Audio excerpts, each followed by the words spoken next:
Good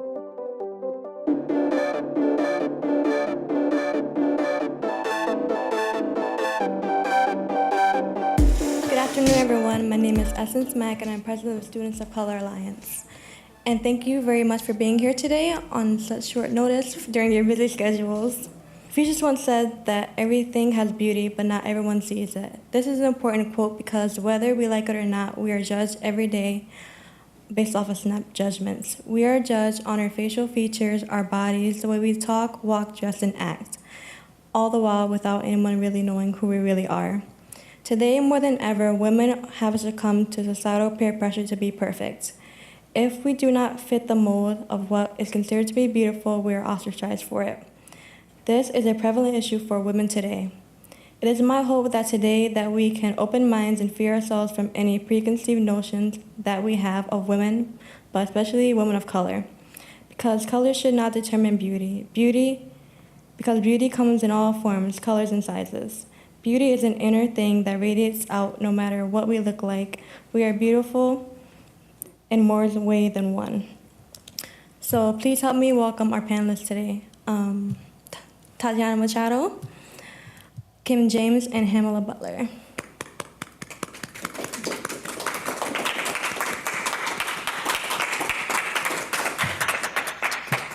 Okay, and with that said, we're going to dive right into the questions. Naja is going to give you the questions, and after, we're going to ask the audience if they have any questions afterwards. Okay? All right, Naja, you can go. Hi, my name is Naja. I'm the Vice President of Students of Color Alliance. So I'm going to be asking the questions today. How's everyone? Yay. Okay, so if everyone wants to start by introducing themselves. I know Essence did it for you, but if you want to do it for yourself, and then I'll start the questions.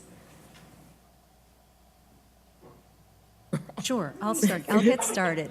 My name is Tatiana Machado. I work in the business department. I'm a lecturer, and I also wear another hat as the College Career Pathways liaison with the area high schools. I've been here since 2009 as a part-time adjunct, and I've also gone full-time as of the spring of 2016. One of the great things is that I'm a Tunxis alum. I graduated from the business department here many moons ago. I won't mention how long. But it was a full circle moment when I came back here as a faculty member. Good afternoon, everyone. My name is Dr. Kimberly James, and I'm the Director of Student Access, Success, and Engagement. It's a mouthful here at Tunxis. I've been at Tunxis for 23 years in December, and I've been in this position for a little over a year, almost 2 years. Prior to that, I was the Director of Career Services, and so I really enjoy working with the students at Tunxis in this new role. It gives me an opportunity to really work with students and trying to help forge relationships with the community and get the students involved in that. So, thank you. Good afternoon, everybody. My name is Halima Butler, and I do not work at Tunxis. I actually got my start in the community service sector at Naugatuck Valley. I am currently a licensed clinical social worker, and I have my own private practice in New Britain.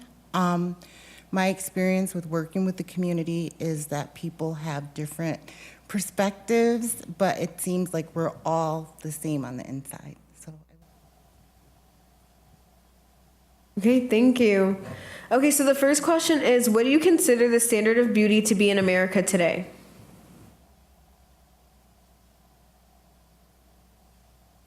I think that's a loaded question because I think it depends on who you ask.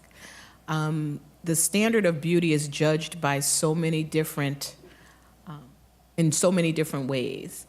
We can say that it's judged by the media a lot. A lot of people look at what they see on television, what they see in magazines, and they perceive that as beauty.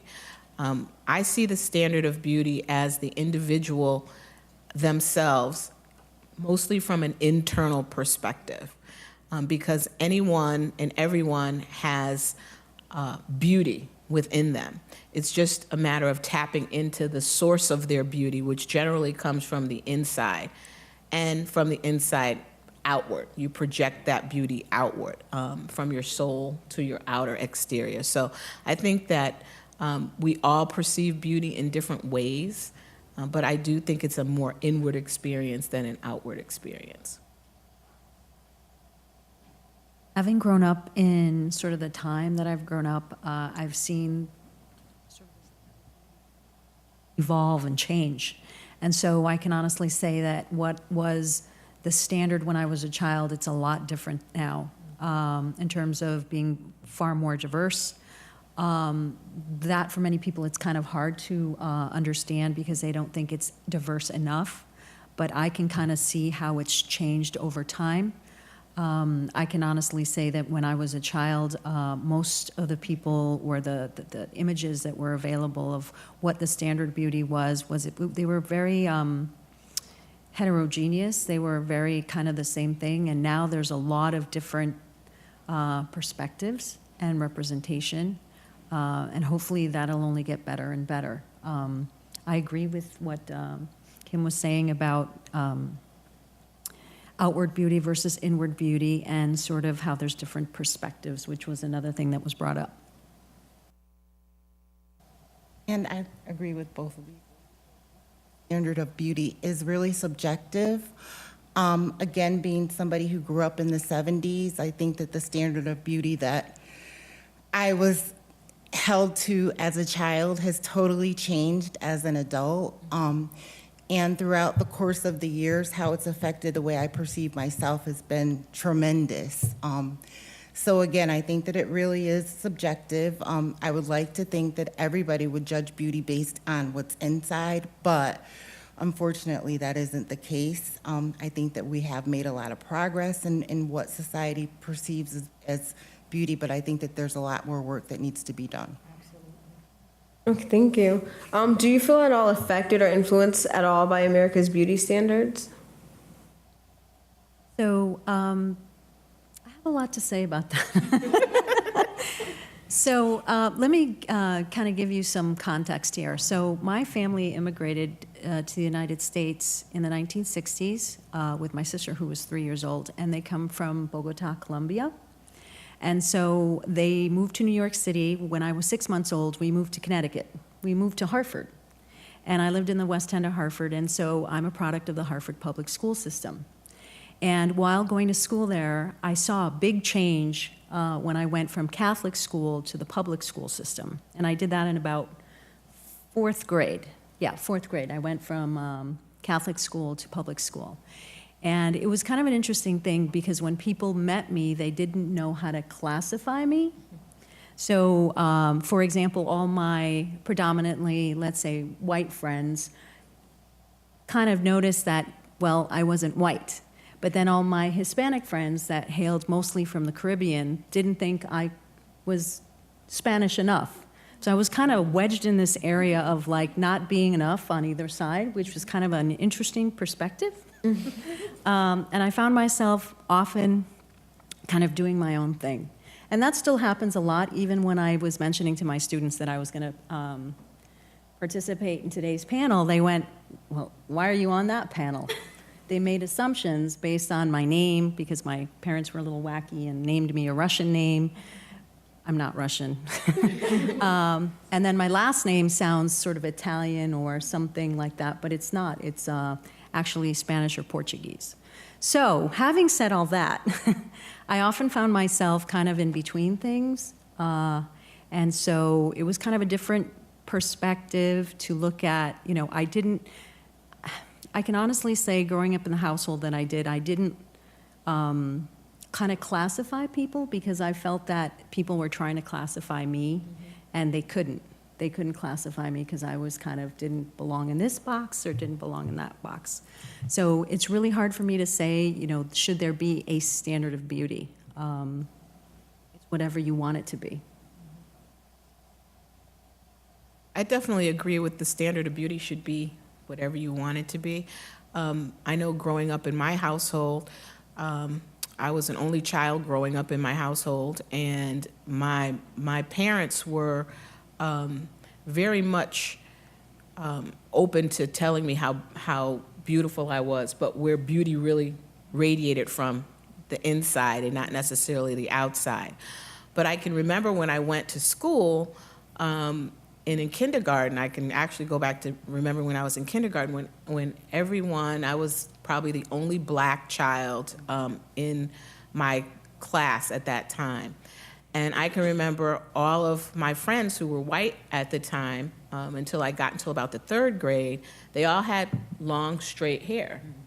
And, you know, I had these 2 ponytails that my mother had done, or either I would have it back and I'd have like a Afro puff or something. And I could remember thinking that, gee, their hair is really beautiful. And I can remember coming home telling my mother, oh, Ma, I want my hair to be, you know, straight and whatever. She said, why? And I still remember having this conversation. And of course, over time, I've gone through a lot of different stages with my hair. It's gone from straight, it's now I could care less. This is it, and I like it. But I can remember my mother asking me if I could explain to her why I thought their hair was beautiful, then I could have my hair straightened too. Right. Because that it was beautiful the way it was. So standards of beauty, I think a lot of it comes from the way that we were raised. And in the households that we were raised in, and how we, even after all of that, even after your parents have done their job, how do you actually perceive yourself based on what you see, and your comfort level with that? So I think a lot goes into that. It's really hard to answer because we go through different stages. You know, we go through a metamorphosis ourselves as we grow and we get older and we get comfortable in our own skin. And I think a lot of it has to do with being comfortable in your skin. And age has a lot to do with that. You kind of grow into that, so. I'd like to piggyback off of these 2 ladies. Growing up, I could remember being told that I was beautiful by my family of origin. And, you know, by the time I reached 4th grade, again, this was back in the 70s, I'm dating myself, and I lived in a predominantly white community where the standard of beauty was Farrah Fawcett. You guys probably don't know anything about her. We do. People had a hairstyle where they would feather their hair. Oh, yeah. They used to wear their combs in their back pocket. And I always felt disconnected from my peer group because I had either the cornrows or the Afro puffs, and there was no way that a comb was going to feather my hair.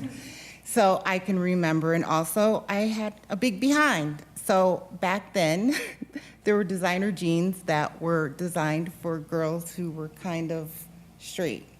And I remember not being able to fit into the jeans. I used to call them prepubescent jeans. Yes, That's well, what I used to didn't go. back then. I just thought I was... It didn't work. And just really not feeling like I was beautiful, like felt like I was getting mixed messages from home. And more importantly, as you get older, you know, your peer group becomes the most important group in your life. And I can remember going into middle school. By the time I was in middle school, we had moved to a community that was multiracial. And I could remember sitting in the cafeteria and somebody coming up to me and saying, "You are so pretty." And I'm like, Yeah. me? And really how difficult it was for me. I mean, my early years in elementary school really shaped how I perceived myself. And again, the metamorphosis, like what it took for me to really come into myself and really, you know, identify myself as somebody who is first and foremost beautiful on the inside. And then what you guys think of me physically is none of my business. I know you guys talked a lot about like beauty comes from within inside, but in your culture, what is considered beautiful? What do you consider beautiful in your culture in terms of like physical appearances? So I'm going to name some names for you so that you can kind of get a picture of what Colombian culture thinks of beauty. Shakira, you guys know Shakira? She's Colombian. How many of you know Modern Family? Gloria, Sofia Vergara? She's Colombian. So beauty is a big deal in Colombia. As a matter of fact, one of the most interesting things about Colombia as a nation is that they have the most queens and runners-up in Miss Universe than any other country, after Venezuela, which is our neighbor. So it's a pretty beauty-obsessed culture. But I think over time, things have changed as well there. Colombia is a country that has a lot of different types of people. I can tell you that in my own family, I have people in my family of every color, shape, size, you name it. It's very diverse and it's very mixed. So I think the standard of beauty there is just a little bit of everything put together, which is kind of out of the box thinking here. So that's kind of my perspective. Standard of beauty. I think, well, I can only speak for myself as being part of the African American community, but I think it's a wide range of beauty. I mean, I look at my own family who's, lips and hips and, all of that, and I see all of that as beautiful. When I look at the, at the African culture from the, real blackberry skin, I think that's beautiful. And so I think the culture is so rich that there's a lot of different ways to look at beauty because of the richness of the culture itself. And so going back on just my own family, I don't lock beauty in a box. I think that it comes in all sizes, all shapes, all colors. And again, my family, the same thing. I have folks in my family of every shade. I mean, my dad is very dark, but his mom was half white. And so, I have all shades of folks in my family, and I see all of that as beautiful. I agree with those two. I think, again, coming from an African American family, I have my family physically, my family unit physically is very diverse. And I think one thing that I find beautiful about the Black community is confidence. I can remember growing up and having a great-grandmother who was very heavy-set and didn't meet the criteria of standard beauty. But every Sunday, she had a suit on, a hat to match, and shoes to match, and she strutted her stuff, and she exuded beauty and confidence. So, again, I think that it's subjective, but I think that it has a lot to do with what you bring to the table.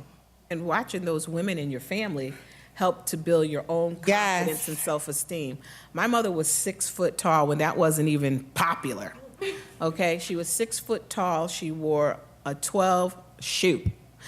And so she always looked, I can remember when she came into my school, because she was very much involved in school, and everybody was like, oh, they could tell that Kim's mother was here because she was tall and, stately and big framed. And so I think that brings the confidence or helps you to build the confidence that you have based on what you see in your own immediate family circle. What you brought up, both of you have talked about it, but what you brought up about confidence is a huge deal because, we call it, they're working it. Certain family members, I can, they wear a certain thing and maybe it's not popular, but they work it and it works. And they're the only ones who could get away with that. Right, exactly. Yeah. Where I would think that culturally, there are other groups that don't, they're very kind of confided or strict about what they're willing to do and step out of the box. So I think that that's one of the most beautiful things, that they're willing to take that chance and get out there, right? Do you believe that over time the expectation of beauty has almost worsened? Like the expectations are a little bit more stringent, like you have to look like this, you have to look like this, or you're not beautiful? I think the expectations have changed quite a bit. I think that they're much broader. I say I come from the old school because I could look at some stuff and I'm like, well, what? And, my daughter will say, oh, isn't that really nice? I'm like, yeah, for you. So I think that we have a nice, a broader view and a broader acceptance of what is beautiful. I mean, I look at models today and I see models from, sub-Saharan Africa where their skin is pitch black. They would not, in my day, have been on anybody's magazine, okay? And so I think, as Tatiana mentioned before, that beauty is being seen in a much more diverse way than it was when we were younger. And it's a good thing to see. Yes, we still have a long way to go, but we've come quite a bit further. So I think we only can expand that definition of beauty. I think technology has broadened our perception of standards of beauty. I mean, I can sit down in my office and turn on my computer and log on to Facebook or YouTube, and I'm connected with different people from different environments, different countries, and I'm able to really expand my horizons. And I think, I think that people of the younger generation have that advantage where you don't have to travel in order to, learn about different cultures and different standards of beauty. It's just at the tip of your Right. finger. Yeah, you don't even have to leave anywhere. So I want to go back to something that you had mentioned. Yeah, my hair didn't feather either in the 1970s. So I think one of the interesting things, and having a sort of a business background and working in advertising and marketing, a lot of times when I was working on campaigns, I had the decision to who would go on the cover of something. Maybe not a national or an international cover like Vogue or anything like that, but we did have some latitude in terms of who we chose to be on the cover and represent. And one of the most interesting things that I've seen happen, and studies show it and the numbers show it in business, everything's about numbers and metrics. Right now, as it stands for publications, if you put someone like a Taylor Swift on a cover, they will have some magazines sell. But if they put a 40-something diverse model, such as J.Lo, Halle Berry, they will sell more magazines than a Taylor Swift will. Which is kind of mind-boggling for our generation, I think, is just like, because I think back to, both of these ladies have talked about the covers of magazines and the first African-American, Beverly Johnson, that was like unheard of. You saw that cover magazine and you're like, wow, that's a big deal. Now, you've got a whole, just options for a magazine, but I think it's interesting that someone who tends to be older and also is diverse sells more magazines than someone that you would think was the beauty standard when we were kids. So that's kind of an interesting change there. This question isn't on here, but I'm curious. Why do you think that over time, like the beauty standards, because you guys keep saying that it's broadened and that the beauty industry is more accepting of women of color and women with darker skin tones, why do you think that's something that's happening now? We were kind of talking about this off the cuff a little earlier, but I think it has a lot to do with the younger generation. Because the younger generation is more accepting of people from everywhere and all over. They have a more diverse background. They're more into social justice minded and all of those things. I think that radiates and just carries forward. I think that that's part of it. From a business perspective, we in marketing, we organize the population by demographics, right? And we have certain groups that we tend to mention over and over again. Boomers, baby boomers, right? Those born from 1946 to 1964, right after World War, was a sizable population. And they're changing the landscape. We have the next generation, which are Gen X. They're kind of small and a little bit like under the radar. But millennials, which many of you are part of that, are revolutionizing it. You've changed the workplace in terms of wanting more flexibility. You're just changing things. And kind of playing off what Kim said in terms of, how broad and open-minded you are.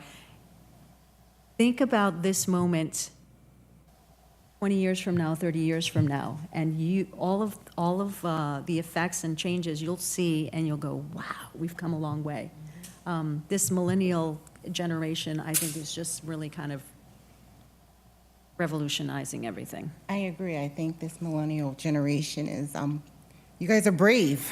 And you guys aren't afraid to speak up. I think historically, people's standards of beauty were probably comparable to their standards of the modern day standards of beauty. But I think because of what was going on in society, people were afraid to speak up and say, hey, you know what, she's gorgeous. He's gorgeous, or they're gorgeous, or so I think it's being brave and really speaking your truth and being able to view things from a different perspective. What's some advice that you would give to young women of color who are finding it hard to express that they love themselves, or because society doesn't love them? So what's some advice that you would give to them? I'm a therapist, so clinically, I will tell young women that you will struggle with insecurities because it's something that we developmentally struggle with. So a lot of times we'll tell people, just think about what's on the inside. Being in your 20s stinks. You will constantly compare yourselves to others. I think with time, as you get older and you get more comfortable in your skin, it doesn't have to do with age all the time, but it's being comfortable in who you guys are. I think being college students is something that probably adds to your self-esteem. So as time progresses and you have more experiences, you come into your own, and that's where confidence lies. And I'm looking forward to getting older and really not caring what anybody thinks about how I look, and having the wisdom and also high self-esteem. Yeah, I definitely agree. I think it's a growth process, and I think each road you travel brings you closer to being there. So self-esteem is something that everybody struggles with. I mean, I always say that we're all a work in progress and we never totally get there. Absolutely. So, but we learn along the road, and we become more and more comfortable in our skin as we travel the road. And so, I think that with each situation you go through, each hardship you go through, it builds you and brings you a little bit more into who you're ultimately going to be, comfortable with yourself. I think in particular, millennials have one added thing to it. You were all born with the manual downloaded for social media and all that stuff. All evidence shows that. But one of the things that, there's a video that I show in my marketing class. I didn't show it this semester, but I often show it. And it's about 15 minutes where there are millennials and they're all sitting around a table and they're all taking selfies and shots of themselves because they're trying to find the perfect image that will represent them in the social media world. And so someone of my age, probably if I showed it in here, the three of us would be like,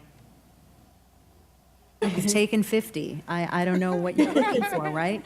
I think it's the like me generation. So I think that coupled with what they were discussing here and kind of adding to the confidence and as time goes by, I think that you have an extra layer of challenge there because there's that wanting to be accepted, wanting to be liked, and you might call it the Facebook curse, you know, how many likes can you get?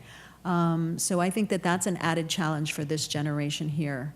But I think that three of us we've alluded to it a little bit, we can all agree that it's okay not to be liked. That's not the worst thing that can happen in the world. And the more comfortable you get in your skin, yeah, the more you know. As a matter of fact, you might get to a place where you're like, hey. I always say, where would Beyonce be without her haters? Yeah.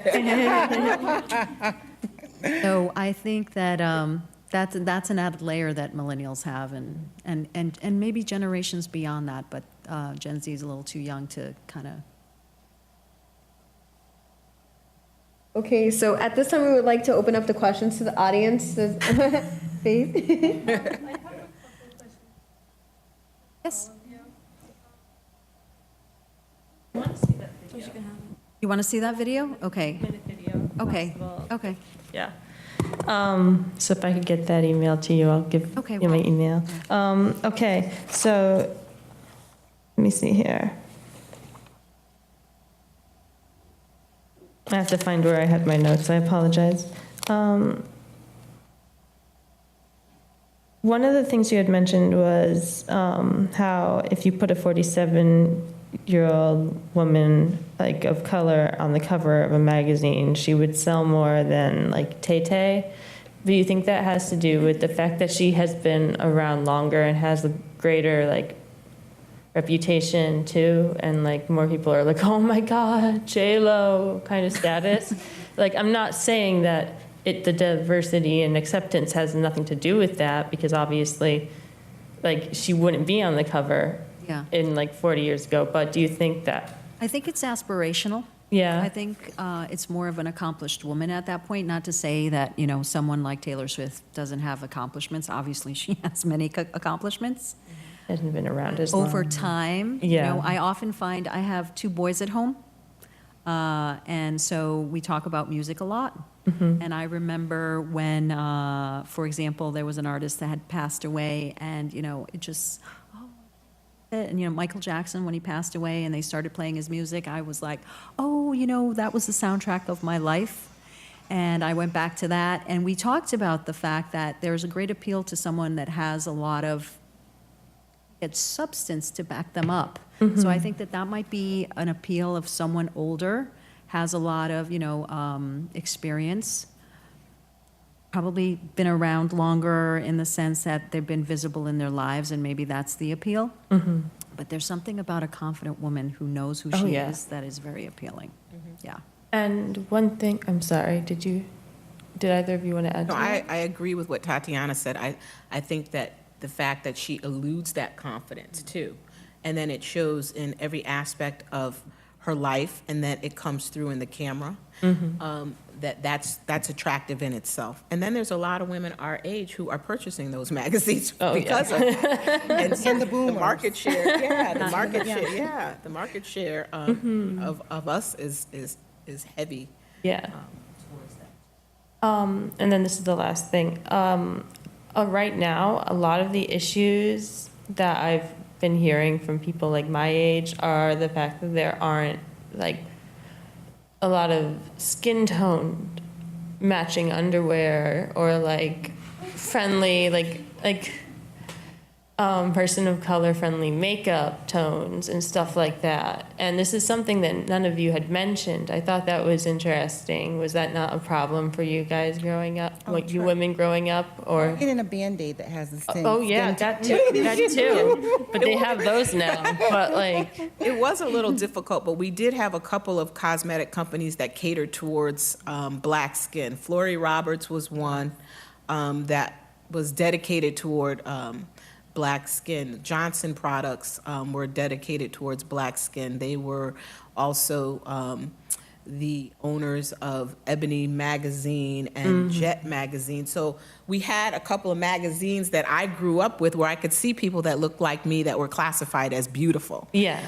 So I think that although it was difficult, I couldn't go into CVS and buy a, Estee Lauder or something that matched, or, Yeah. there was no chocolate brown bra and panty sets that you could find. Yeah. But now I think you can find more of that, And that's and more of the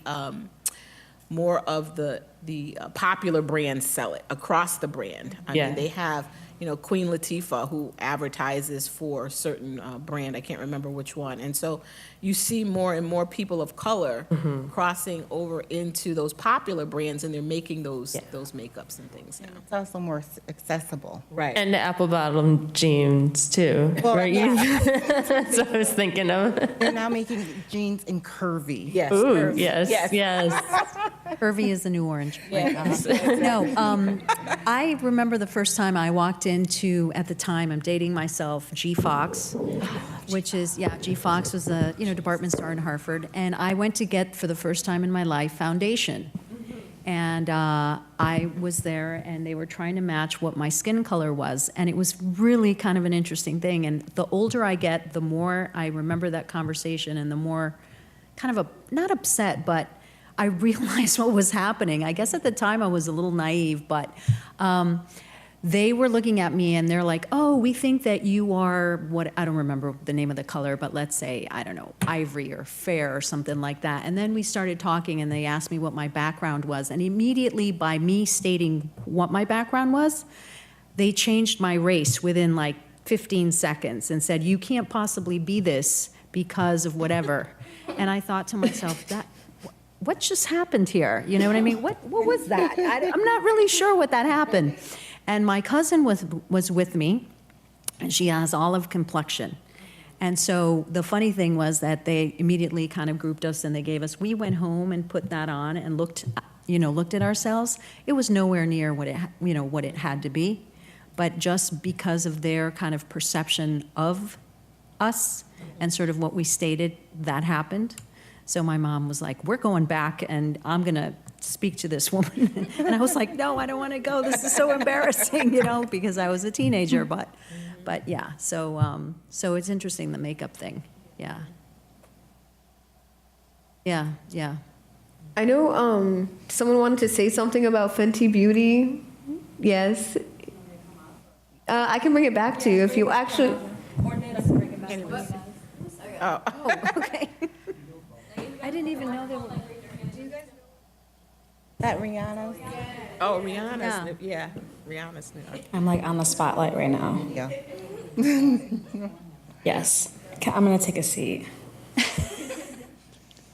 Yeah, she told me immediately. She's like, yeah, it's a woman of color, beauty, whatever. And I was like, I got so much to say because I'm Puerto Rican and I've got, my lovely brown skin that I love so much. And I love all colors. And if you know what I mean, I don't really know where I'm going with this, but we did talk about Fenty Beauty. I said, are we going to bring it up? And everybody was saying how revolutionary it was that Rihanna, who she is from, I think, the Caribbean. Barbados. But She's from Barbados. yeah, but she identifies as Black, and she's very confident in it. And she was the one who produced all of the makeup in different shades for different Black women, and everybody just absolutely loved it. And I was just so happy. And now all of the makeup brands are following her. And it's actually something I never really noticed in the first place with darker shades, because I never looked there. I never looked at the darker shades. I never realized it was an issue. But, and I know a lot of people feel that makeup isn't necessary for beauty, but me personally, I do love makeup, and I feel like it really does make you glow, if you know what I mean. Cause this is not who I am, if you know what I mean. So I don't know, just that. And then I had another note too. I'm trying to remember what it was. It had something to do with race and whatnot, but I can't really think of it. But what about for you guys? I see you're wearing a little bit of makeup. How do you feel No, about I it? wear makeup, okay. Yeah, when I was in high school, I didn't wear makeup. Makeup was later, kind of when I was out of college, then I started wearing makeup. And I wear makeup probably every single day unless I'm at home on a day like today in my sweats or whatever, and then I won't wear makeup. But no, my grandmother subscribed to the idea that a little lipstick could change the world. In other words, if you're feeling a little down, a little bit, color on your lips, Right, Yeah. yeah. So I kind of took after her. They're kind of talking about the options that are out there. I can think of one person that when I was growing up was just striking. Two people that I really looked at because they were kind of on my radar musically. So in the 80s, I used to listen to a lot of new wave music, sort of the second British coming or whatever. And one of the people that I really loved was Iman. She was, at the time, getting married to David Bowie. She has a makeup line. I don't remember where Iman is from, but again, Ethiopia, okay. She was amazing. And the other one that was a badass, if you don't know who this is, look her up, Grace Slick. Oh, mm-hmm. Okay, she was decades ahead of everybody else. She kind of had this kind of an androgynous look. When you saw her, you didn't know, was she a woman, was she a man? She was very cool. I thought she was very cool when I was younger. But people like that have brought a lot of options to what's happening. And I can often see certain companies, for example, for the Hispanic market, one of the companies that really caters to Hispanics makeup line is Avon. And in Spanish, it's called Avon. And they do a lot with catering to that market, giving you options. So I think that that's interesting that they've identified that Hispanics are kind of receptive to that, and it's more like a, face-to-face sales kind of thing. So, yeah. They've changed and grown over the years. I've watched yeah, Avon change. absolutely. Had an aunt that still sells Avon. It's been selling Avon for, has to be 50 years. Okay. But I've watched the Avon market change, and like you were saying, a lot of the makeup companies are now revolutionizing themselves, and because it's about the money.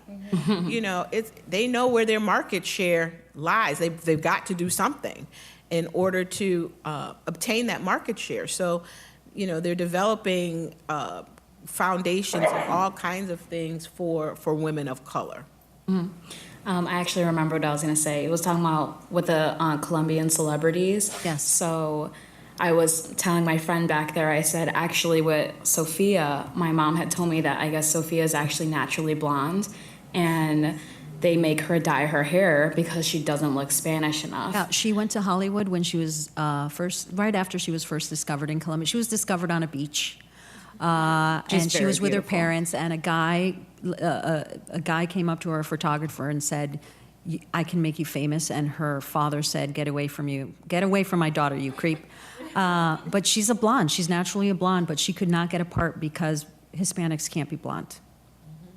Definitely. And so when she dyed her hair a brunette, then immediately she started getting offers, and all the offers were for being the maid or, kind of a domestic or so forth and so on. But, one of the interesting things about her right now is that she's the highest TV paid actress right now. And she makes most of her money. She's actually, so I'm a big fan of hers. She's just right now launching an underwear company, which has a lot of corporate social responsibility. For every item that she sells, money is going to be donated in Colombia, and then in the next year, it's going to be in the U.S. So she's doing a lot of cool things. Yeah, and then I just had one more side note. I'm sorry if I'm taking up too much time. Just more of like a personal testimony about beauty, like within my own life, that I really like to tell people. So I grew up in a predominantly white town, actually Avon, and throughout high school and growing up and stuff, like I used to be very, very insecure because I was constantly comparing myself to white people. I have a very different complexion, a very different facial structure, different body, all that stuff. And back when I was like 19, 20, I actually used to be very skinny, and I can tell you that like I was very insecure. I never realized that I was like the appropriate weight or whatever it was. And now that I've even like gained a little bit more weight, I've just had a better influence of friends around me, and they've really uplifted me. And I can truly and honestly say I love myself better being a little bit bigger than I was when I was skinny. And I just find it very mind-blowing. And I talk to like women all the time who are insecure. They're usually younger, and I'm like, one day you'll learn to love yourself.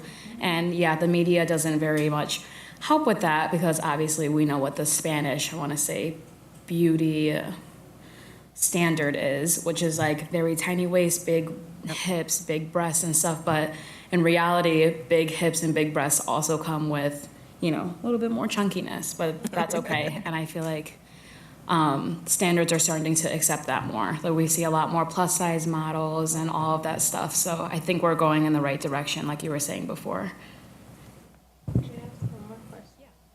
It's kind Thanks, of, guys. I liked those, by the way. Oh, thank you. It's kind of really superficial, but do you think that Ugly Betty, like the American version, had anything to like do with that, or like to help boost like perception of women of color in just mass media? Do you know where Ugly Betty originated? Mexico, I No. think. No, was it Colombia? Yeah. Oh, I love it. It went all the way to Russia. Yeah, that's one of the most successful, let's say, soaps or Dramedies. yeah, dramedies of all time. It's been dubbed in I don't know how many languages, even in Russian. You're right, and it was a lot different. The Colombian version was a lot different than the one that ended up on the American TV. But yeah, that was sort of a parody on the beauty standard in Colombia and so forth and so on. But in terms of like American perception and people in America, do you think it helped change it? Like, or like warm people up more? Because there was the Be Beautiful campaign, Right, yeah. I think it was, it was pretty successful at the time. It ran, I don't remember how many seasons with America Ferrera, was it? Yeah. I loved it. You loved it? You're a fan. I know that it really kind of, in Colombian society, it was a mirror Yeah. that was held up to say, okay, this is how obsessed we are. This is the perfect, of the perfect woman, except for this one area that, everybody has a high standard for. And she was kind of inspiring. And I think it was holding a mirror up to society saying, this is who we are. So.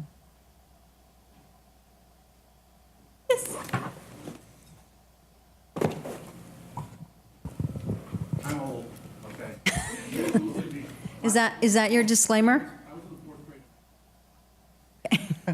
I love that TV show so much. Yeah, this was interesting. I'm glad it's been podcast because it should be seen. I was intrigued by the way the conversation got around to, started out as perceptions of beauty, and then it got around to, okay, what do we do to make ourselves look like we want to? And then sort of threaded into a larger cultural context. And basically what I heard is increasingly empowerment. Increasingly, women of color get to define what they want to be and look like. And I think that that's a reflection of both cultural empowerment and economic empowerment. I think that the fact that you have a growing middle class of people of color gives them buying power. I'm afraid my question has nothing to do with that, however. It's just sort of a reflection, okay? And I thought that it was really interesting to listen to that. In my Comp 2 class, there's an essay that is in the reader that we use. And it deals with a fascinating topic to me. And I just want to figure out whether because of my age, so much stuff has skipped over me, or whether what I think is unusual is not unusual at all. Tooth whitening. And a long essay. It was a student essay, and that's why I use it as a model, because it's something that a student wrote, talking about the growth of the industry. Colgate, Palmolive, all those people, selling teeth whitening instruments. You can whiten your teeth, and somehow that makes you more attractive. Now, my teeth are clean, okay? I hope my breath is okay. I brush in the morning, I gargle and everything. But it never occurred to me to do anything to make my teeth whiter. My teeth get cleaned every 2 years, and that's it.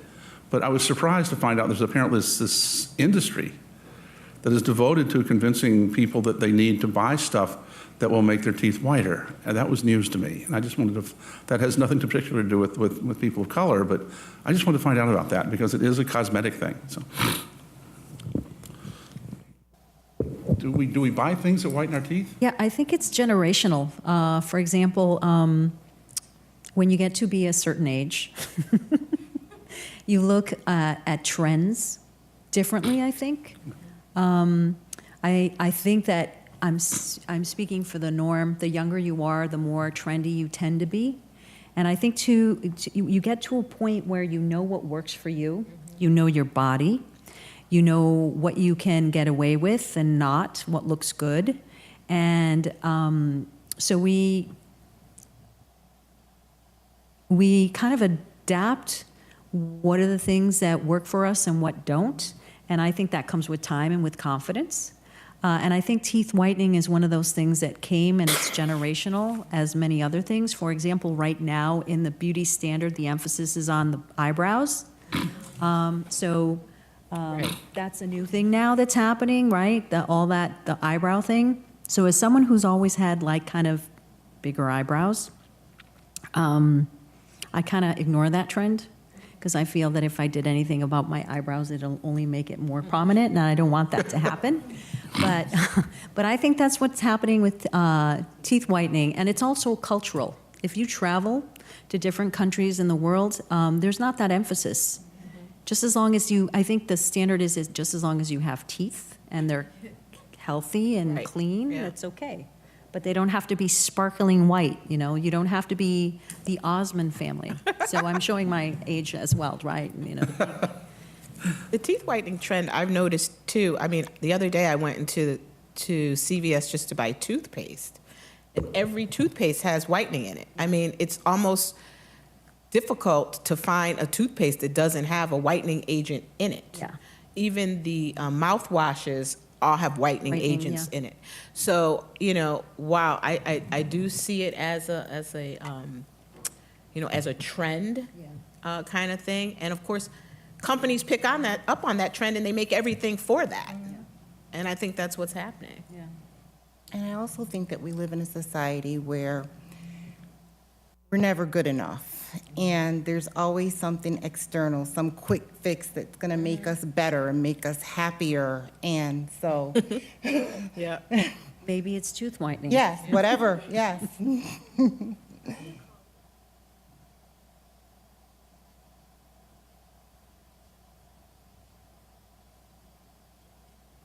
Hello? There you Okay. I just wanted to comment on the teeth whitening thing. I actually read an article about that, and it's just like an American thing, like you said, culturally. I think it was like a group of people that live in South Korea were saying that it was just interesting to see that how people are so fascinated with teeth in America. So, and there's actually this weird article that I don't know what it's called. It's American spelled backwards, and it talks about like this strange group of people, and then yeah, you know what I'm talking about.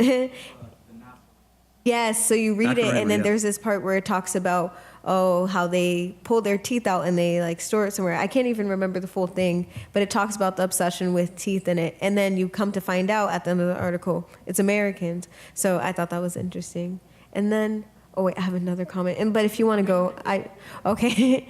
About the actress having blonde hair naturally, I thought that was really interesting because I feel that that's also something that is a recurring problem in the Black community. There actually is Black people with naturally blonde hair, but it's not something that's recognized. And I seen another article about this girl who was actually in the army, and she dyed her hair blonde, but they made her change her hair color, or they tried to make her change her hair color because they said it wasn't natural, so she can't have it. It wasn't the fact that she dyed it, they just said it wasn't a natural hair color for her race, so they were forcing her to dye it.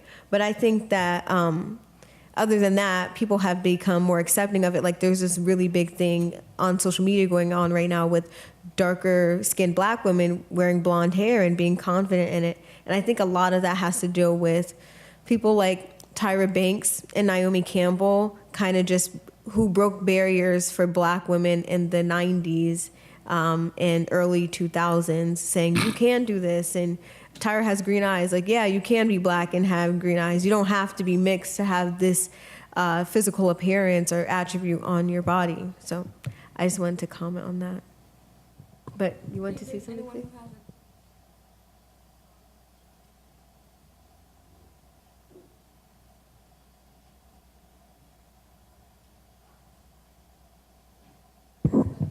I did have a comment because I found this amazing BuzzFeed video a little while ago. It's 10 minutes long about the generations. What was it? The silent generation to Generation Alpha. And I thought it was very fascinating with what you said with a marketing perspective that one of the things I thought was just absolutely wonderful was that Generation Z has the most highest percentage of mixed race children in that gap of about 5%. And it was upsetting with how low that is, but that, you know, we're slowly but surely getting there. And I think that that's just incredible with what everyone is going through in America right now, is that there is still hope for us. And I think that we sometimes forget how far we've come with how little progress has been made as well. Like, we forget to look back at what was and what will be if we keep going. And I'd like to say that I think people who identify themselves as mixed race, it's probably underreported, because historically, if you're born and you have a little speck of African American or black in you, you're considered black. So you have to kind of demographically choose. So I think that there are a lot more mixed race people who have to identify as, yeah. Well, one of the things with millennials and Generation Z is we're all about identity. It's all about me. And I think that's a big deal now, is that people are trying to be proud of themselves and who they are. And I think that's a huge thing for people of color to be able to do that. I'm all for that. I have a real hard time with that. The classification of people, and I've really, whenever I'm gonna fill out an application or something, I really get a little fired up about that, because it bothers me. It's a personal thing, but it really does. Like I said, in my family, there's people of all colors, all races, all everything, and so, think of the people that are in the limelight. And how do you identify when you're more than one thing? You're so many different things, There's no box for you to check. Exactly. There's no box. I mean, President, but he's actually biracial. he's as black as he is white. But people tend to go with what is on the Outside, exactly. what shows to the world, because that's all you really see before you get a chance to check a box. Right, exactly. So, in the cultural class that I teach, I emphasize to students that it's really important for you to identify who you are and be comfortable in that, because if you don't, someone will be happy to define you. So it's really important that you are able to define who you are for yourself. Because if not, someone will be happy to give you a label that you may not necessarily be happy with, or it may not even describe who you are. I had a question. You mentioned, Ms. Machado, about people sometimes face the standard of not being good enough for either side. Do you think there's a true middle ground between needing to keep up with the Joneses and feel accepted, and actually perceiving and accepting yourself without the need to keep up with the Joneses? I don't know. I mean, we were talking about material things. You want to stick to your roots. Every person does. You're like, hey, I like myself, but you still, every day, it's almost like everyone, no matter what, even being aware that you want to stick to your roots, still people need to be accepted and look nice and buy this and do this a certain way. And it almost seems like that's distracting people from actually sticking to what they feel they should stick to. Did I kind of explain that? Didn't come out how I wanted it to. I thought about it a bunch of times, and that's not how I wanted to say it, but does that make sense? It's a balance. Kim alluded to it. You both actually alluded to your backgrounds in terms of family life and so forth and so on. And my parents were they were a lot older when I was born. And so my dad was kind of like 2 generations behind me. But he was kind of an interesting guy because he was a feminist. He didn't know he was a feminist, but he was a feminist. And so I think that a lot of the messaging that he gave me was, be yourself, and that's enough. And I find myself, I mentioned that I have 2 boys. One is going to be 17 next month, and the other one's 11. And often they will say something to me, and they'll say, how does this look, or how do I, whatever. And my standard response is, you're perfect the way you are. Because I think that that's something that we need to embrace. And nothing you can buy and nothing you can do can change that. You are who you are. And I'd like to add to that in terms of, I think that reality TV is really an indicator of it's really about what's on the inside, and it's not about what you have financially. They tend to gravitate towards people who come from higher social economic statuses, who on the outside look like they have it all, but on the inside they're a hot mess. So again, I think that it has to do with the quality of life you choose to have, as opposed to trying to comply with American standards of success. Embracing your authentic self. Yeah. You know, which is something that grow into, and you know, once you grow into that, you don't have that big problem of trying to straddle both places. And so when you feel comfortable with who you are authentically, I think that you strike a balance in your life. Not about pleasing anyone else, it's about pleasing yourself. Someone doesn't like you, then somebody doesn't like you, but that's okay. Thank you.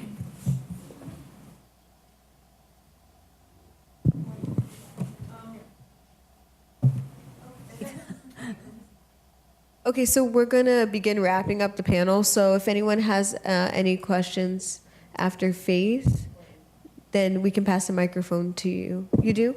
Okay. A comment? Okay. No? Are you sure? Okay. All right.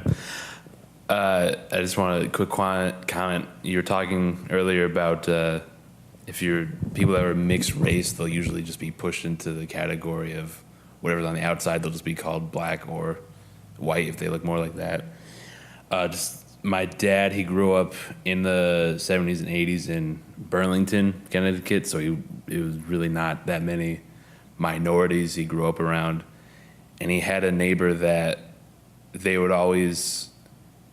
thought, and they would call her Puerto Rican, and she kept saying she wasn't Puerto Rican. And my dad was telling me just recently, like in the past few years, he finally realized, oh, she was mixed race. So I was just commenting, like, they just definitely apply it to, you know, just what's on the outside and not looking into the context of that. And what they think you look like. Yeah.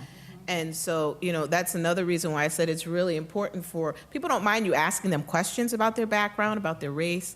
It's when you make assumptions and you stereotype someone based on what they look like. And that's what has historically happened. If you looked Puerto Rican, then you were Puerto Rican regardless. Or if your name happened to be, you know, Henriquez or Rodriguez, you were Puerto Rican, no matter what. So I think that, you know, you like you were saying, people were forced into a box rather than that was the box that they were wanted to be in or not, or should have been in. And to compound that as well is the label of Hispanic encompasses many different, many different countries, many different cultures. And so I've had people come up to me and go, hey, you're going out to celebrate Cinco de Mayo? And I'm like, no, I'm not. Well, isn't that what you do? Yeah, no, that's not what I do. Because there's that diversity even within that classification of group. Yeah, so it's kind of interesting.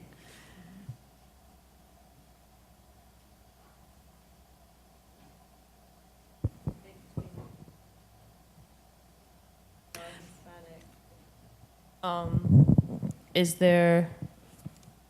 there starting to be one common term that Well, people like to use? there's some or- historical basis for that, the East Coast, West Coast thing, Yeah. and what some people identify Hispanic, Latin. Added to that is the generational thing. And so for me, it's Hispanic, because that's sort of what we kind of adopted at a certain age. But when you get, if, let's say, for example, this room were full of Hispanics, no one would say they're Hispanics. They'd be Peruvian, Mexican, Colombian, Cuban, whatever. And God forbid you call one the other. Right. Because there's a lot of pride in that, right? It is, yeah. And the other thing is the assumption of the language. We do have a common language. Spanish is my first language. I learned Spanish way before I even started my schooling, so it's my first language. And oftentimes I can distinguish when someone speaks where they're from. So when you're in a room with Hispanics, you know who's what. It's sort of like in the United States, right? If you're in a group of, and someone is from, let's say, I don't know, Georgia, right? Or Boston, or, you know, there's certain dialects accents that you would know where they're from. Yeah, and Exactly. that's a really key point that you make, Tatiana, because my husband's from Jamaica. And so it's very similar when you talk about Caribbean cultures. You get a bunch of Caribbean folks in a room, they're all going to be, I'm Jamaican, I'm from Barbados, I'm from Trinidad and Tobago, wherever they're from, that's what they're going to want to emphasize. And so a lot of times we'll hear someone with a Caribbean accent. Now, Caribbean people, they can identify the accent Right. from someone from their island. It's like people know who their own people are. And so, don't call someone who is Jamaican Barbadian, because they're not. So I think that that's a really common point in a lot of cultures that have subcultures. Did anyone have any last questions? Nita? So I guess I'm curious on your guys' opinion on this, but I do agree that there definitely has been a lot of increase in diversity in regards to what is considered beautiful. But I also have noticed this trend of, for example, white actresses being praised for having stereotypically black features, or even just women features that women of color have.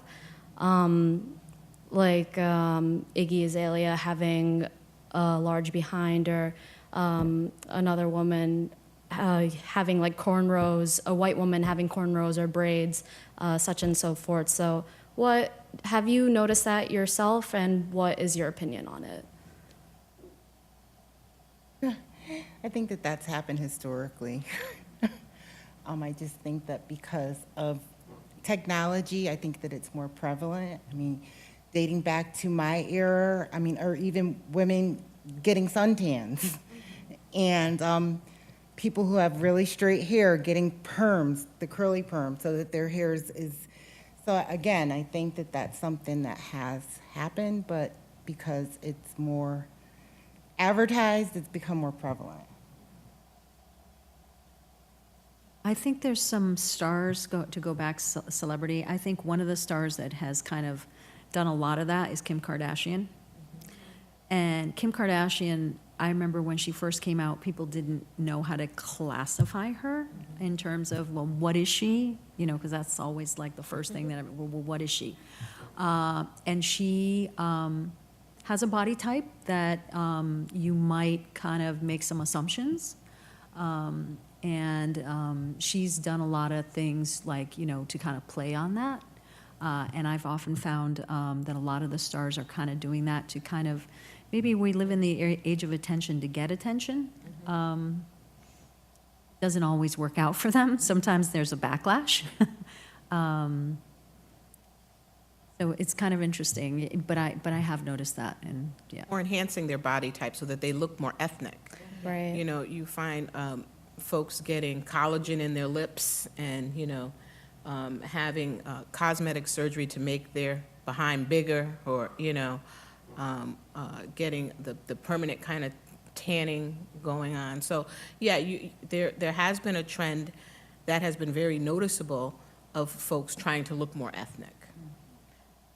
And you go back historically, well, if this isn't beautiful, then why are you trying to get yourself to look like that? So Exactly. it is a trend, and you do see more and more of it. Yeah, absolutely. And it's more accepted now. That's always been something that's been kind of interesting to me, because if a woman of color did have those features, they would often get, I would say, even demonized for it. Like having a curvy body, you would be told to cover up or wear looser clothes, whereas if a white woman would have such features, then she would be kind of praised, like, oh, girl, you look so good, kind of like that. I think, yeah, voluptuous would be described in more positive terms. And going off of the hair aspect of it, a recent sort of example of that would have been with the star Zendaya and the whole incident with braids, and the woman from E! News kind of making those comments, negative comments about her like potentially smelling like weed, and a lot of that had to do with her outer appearance and her race. And whereas there have been examples of white stars getting praised for having braids themselves. I think part of it is also the continuing battle women, and I'm talking about all women, all races have with their hair. I think that women are always wanting to do something different with their hair, me included. So that's part of it as well, I think. How do you change it up? Accept it. Yeah, when you get to the comfort zone. Talking about hair, that's something that I always changed my hair, always did something different to my hair. People in my family, on my father's side, they gray very, very early. So I had gray hair probably in my mid-20s, but nobody knew it because I colored it. Well, by the time I got into my 40s, I said, oh no, this is enough of that. And then by the time I hit 50, I said, oh, well, I could care less. This is it, and I like it. And so it was an evolutionary process for me, though, to get there and to where I'm comfortable in my skin, I'm comfortable with how I look, I'm comfortable with, my fashion sense and all that. And so it's a process. I have to ask you, this is my question to both of you. So this trend that just started with the gray hair or silver hair, what you think? Dyeing their hair gray. People I was like, what? Yeah. People are dyeing their hair gray now Yeah. and paying a lot of money to do it. Yeah, coming from a generation that, It's just absurd. yeah. That's generational. Yeah, that's generational. It's not, yeah. Yeah. I apologize for that. Okay. Do you speak for, no. I speak for all of Japan. Okay. I'm kidding. Yeah. Yeah.